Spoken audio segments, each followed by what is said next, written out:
Thanks so much for the introduction, Rabbi Cohen. I just wanted to thank you again, and also my mentor, Rabbi Aaron Krupnick, for helping me throughout the process of writing this sermon.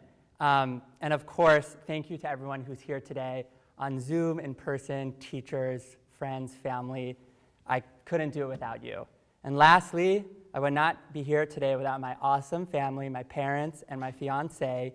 Thanks so much for supporting me along this journey. Speaking of journeys, Dr. Seuss concluded his last book, Oh, the Places You'll Go, with the following quote: "You're off to great places, today is your day, your mountain is waiting, so get on your way." Seuss encourages us to value the departure stage of a journey by telling us to get on our way, which is just another way of saying leave. Our parsha begins exactly where Dr. Seuss left off. Vayetze Yaakov mi Be'er Shava vayelech Harana. Jacob left Beersheba and went to Haran.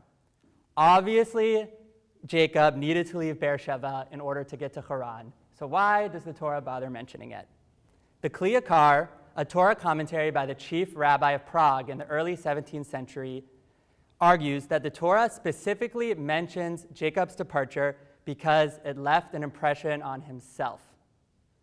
Kli Yakar teaches that when one leaves the place where they are most fit to be, they also depart from their kav hashivui, their line of equilibrium.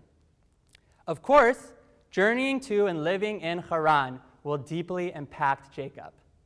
But the inclusion of the word vayetze emphasizes how the act of leaving home catalyzes Jacob's identity growth and destabilizes him a little bit. The Torah initially presents Jacob as an ish ta'am yoshev ohalim, a plain man dwelling in tents.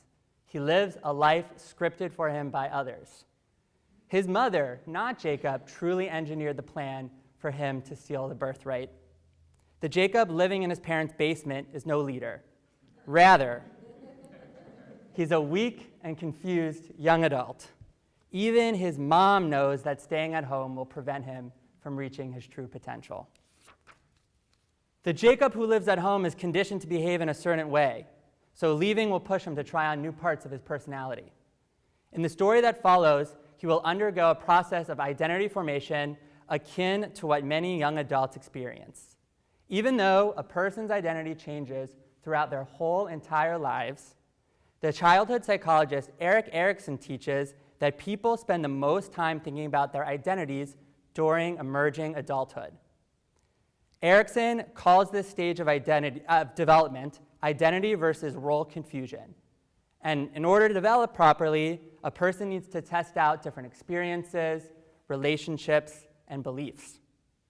An individual who cannot or will not try new things misses out on the opportunity to develop a healthy self-esteem and a stable self-concept. It's no secret that emerging adults act differently around their parents than they do their friends. Almost everyone changes their behavior or even suppresses parts of their identity based on the situation. Only by leaving these familiar settings can we shake the behavioral patterns that we have settled into. Had Jacob remained at home, he would have risked stranding himself in a state of role confusion. Upon leaving, Jacob immediately tries on new personalities. When he arrives at a water well right outside of Haran, Jacob is no longer a lazy son. The stone that covers the well will not budge. But when Jacob sees Rachel for the first time, he suddenly musters the strength to move the rock all by himself. The Jacob living at home probably would have waited for his mom to come along and tell him what to do. But the Jacob without his parents, he takes the initiative. Having spent many summers at Ramah, I've seen this Jacob and Rachel anecdote play out numerous times. I'm not talking about young love, rather, people acting differently than they do when they're at home. The same individual who refused to chant Torah in the junior congregation will diligently learn Torah trope on the bunk porch with their counselor. In my work at Hillel, the college student who shunned religious school as a teenager will eagerly sign up for weekly Jewish learning seminars. There are many reasons that make these programs successful, but one of the key ingredients is that the participants have left a place where they felt bound by certain expectations. Ironically, leaving one home and one community opens up the possibility to find a new home and a new community, beginning the cycle once again. Jacob finds a new home in Haran, which he will leave later in the Parsha, and leaving these familiar settings disrupt our kav hashivui, the line of equilibrium. Therefore, Jacob's story teaches us that the departure stage of a journey is just as significant as both the destination and the journey itself. Sometimes this temporary destabilization is exactly what we need to learn and grow and change. When done right, the Jewish community can give us the strength and courage to get on our way. We here at JTS talk about our Jewish journeys all of the time. But of course, we're not the only ones. In every Jewish space I've basically ever went to, we constantly ask, how can we best support our people along their Jewish journeys? The word journey epitomizes what it means to be a Jew. But too often we focus on those questions related to the destination or the journey itself. We ask ourselves, how can we best welcome people into the community? What can we do to guide the people that are already here? Jacob's story invites us to place a similar emphasis on the leaving stage. At Camp Ramah in New England, where I worked, the oldest campers actually look forward to their last Shabbat because of the special ways in which the community sends them off, including a public reading of Oh, the Places You'll Go. Leaving for a significant journey feels destabilizing, so a supportive community can steady its members by embracing people not only on the way in, but also on the way out. I, too, had to leave the comforts of home and family and community before I embarked on my JTS journey.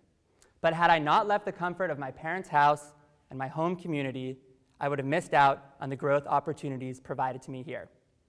Just as my home synagogue sent me along to rabbinical school with gifts of books and words of encouragement, JTS embraced me from the moment I walked in these doors.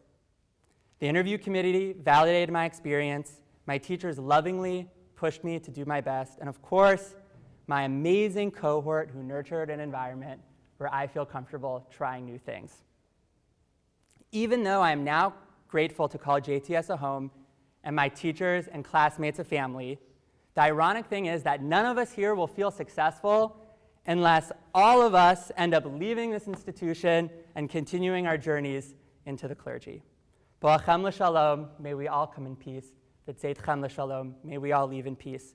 Not just once, but many times throughout our lives. We'll end with Kaddish to Rabbanan, but I forgot a Siddur. Thanks.